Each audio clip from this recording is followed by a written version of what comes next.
your perspective on, and it is the saga of Kyrie Irving. He hasn't been with the Nets for quite some time. They say it's personal reasons. We don't know exactly what those reasons are. We hope that he is healthy mentally and physically. There was some video of him at a birthday party that seems to be like his sister's 30th birthday party without a mask on. There's now a report from Woj and Malika that he'll probably not be with the Nets because of that video for about a week. Jalen, what is going on with Kyrie Irving? That's your man. When KD looks down at his phone and it's Sean Marks and it's Steve Nash and it's Mike D'Antoni, the text says, that's your man. And then he had the nerve to go dolo from state to state. How about that, Jacoby? So hold on. I saw the footage, dog. I saw the footage. And he's an extremely talented basketball player. And when he's on the floor, they're going to be must-see TV. You know how much a fan I am of his game. He's Team Rock. He plays like he's one of the Harlem Globetrotters that's currently in the league. But this type of thing, Jacoby, makes me feel like they're not winning the East this year. I know Spencer Dinwiddie got injured, and people are going to say, well, you still got KD, you still got Kyrie, and their team was built like, you know, almost like a Noah's Ark. It seemed like it had two of everything. You still could go to Karis LeVert. You got Adam, you got Allen, you got DeAndre Jordan. But I just feel like it's so very tough to win in your first year. This is Nash, my former teammate's first year as a head coach.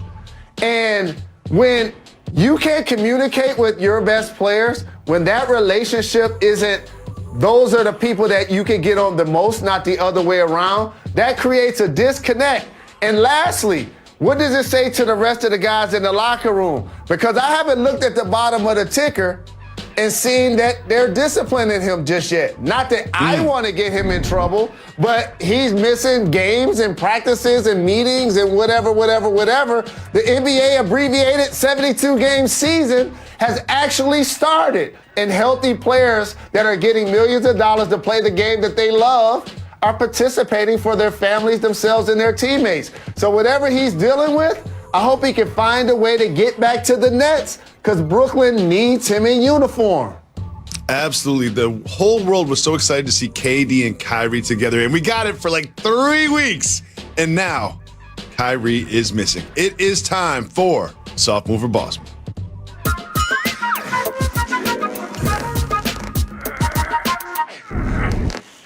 So a married couple was sitting on the couch just watching some TV when the wife noticed that the gentleman's phone was over there on the kitchen counter. So what did she do?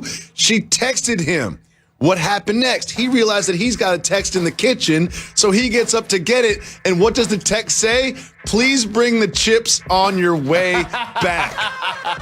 Jalen, soft move or boss move, preemptively texting for the chips when you're sitting next to your husband on the couch. That's a boss move. Masked at a family birthday party. The video showing Irving smiling and dancing with his sister Asia.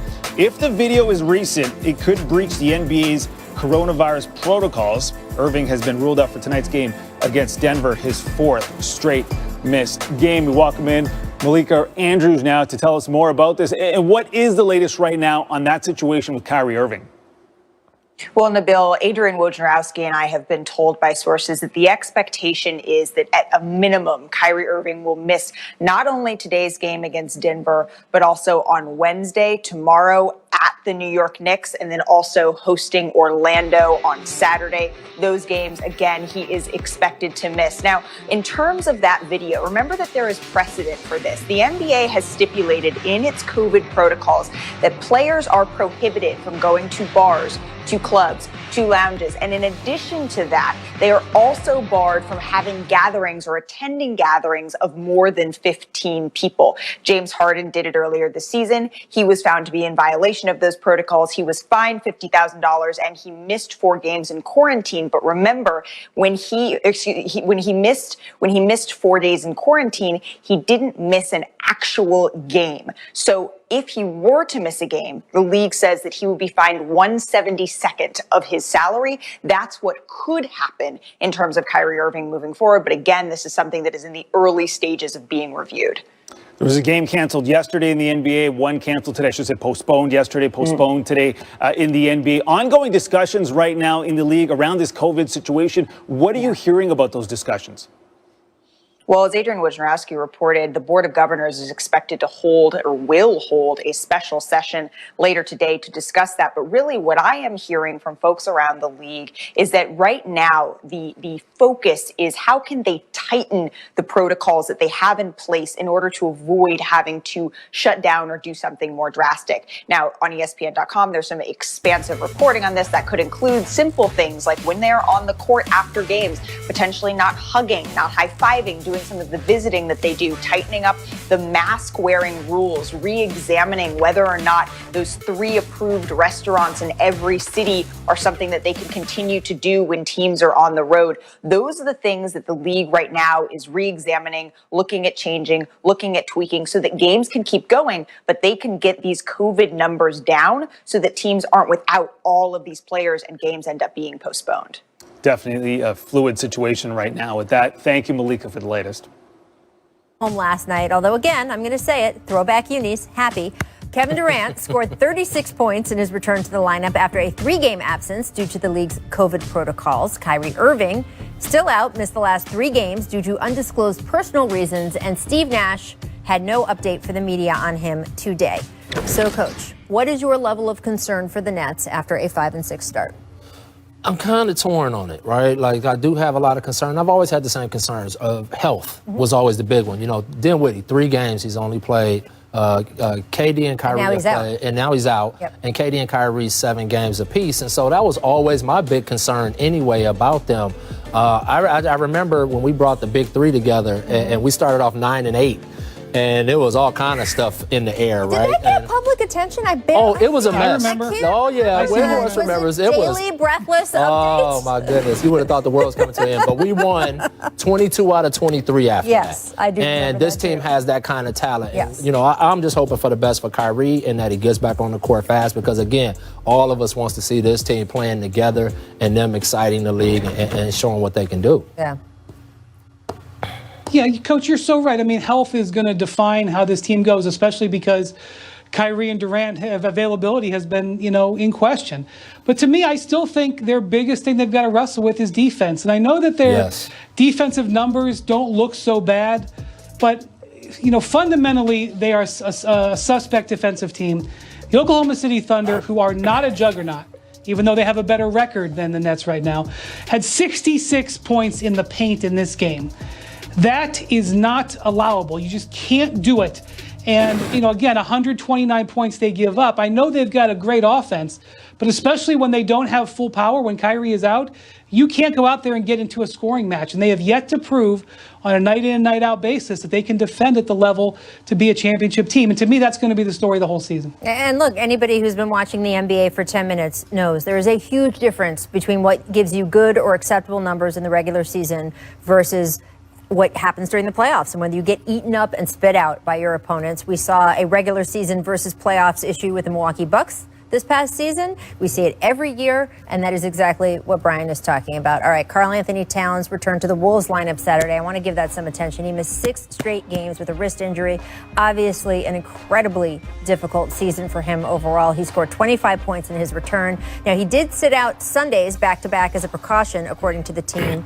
Brian, what impact do you think Cat's return has on the Wolves season going forward? Because they're not going anywhere without him. But even with him, what do you see? Right. Yeah, I mean, they're already teetering with where their record is. And Karl Towns said that when he first saw the doctor with this wrist injury, which is a dislocated bone in his wrist. I can't say I've seen it or even heard about it very often. They told him he was looking at 6 to 8 weeks. Ooh. If he was out 6 weeks, I think the Timberwolves would have been done. And I mean, they are already, like I said, in a gray zone, at this point. So he's pushing it, coming back at 2 weeks. Now, he put up good numbers in his first game. He said he doesn't have great feeling in that hand, that he doesn't have, that hand is not really that functional. But if he can put up those numbers, he's given them a chance. And coming back now, it's a move. We'll see whether or not it pays off for them. But, he was supposed to be out a month longer. Yeah, and I just think, one, he'll galvanize them. I mean, after everything that they've gone through, I think the team will rally around him. I think With him, they're a fringe playoff team, maybe. Like, they really got to play well. But without him, there's no chance. And it's like I said, it's tough in the West. So even with him, I think it's very difficult for them to get into the dance. But he is just a huge factor for them. I think his whole, purpose right now is to honor his mom, honor his family, play with great joy, find something every day to appreciate in her honor. And hopefully his team will rally around him and we could see some exciting basketball come out of Minnesota. Yeah, it's still incredibly hard. He has talked about the fact that, look, I can't just lose myself in basketball. Some people can do that after a huge loss. He said, that's not it. He said, every time I step on the court, all I think about is my mom's not here. And I have such admiration for him going forward with everything that he and so many Americans have been through this past year, dealing with deaths due to coronavirus. And I think it is going to be tough for that team. It's such a shame because they high expectations. I know that they had, especially getting Kat and D'Lo together in the first place. Mm-hmm. They sort of mapped out what they wanted the next 2 to 3 years to look like. And this is certainly not happening right now. All right, let's talk a little bit about the Mavericks. Kristaps Porzingis expected to make his debut today, but that was before Mavericks Pelicans was postponed. He has been recovering from meniscus surgery. Now, Fizz, the Mavs currently in the middle of the pack in the West with a 5-4 record. Does the return of a healthy unicorn put them in the upper echelon of the conference? Absolutely. There's no question about this. First off, how good is Luka? Let's just put that out there. 5-4 in the West, no Kristaps. Yep. And Dallas has a good basketball team surrounding them. I don't want to just say it's like it's just them. But Kristaps Porzingis showed when he's on the team and when he's out there playing for them, you saw in the Clippers series, how big was that to have him out there? Sure. He was ejected, totally different deal. When he went out with the injury, totally different deal.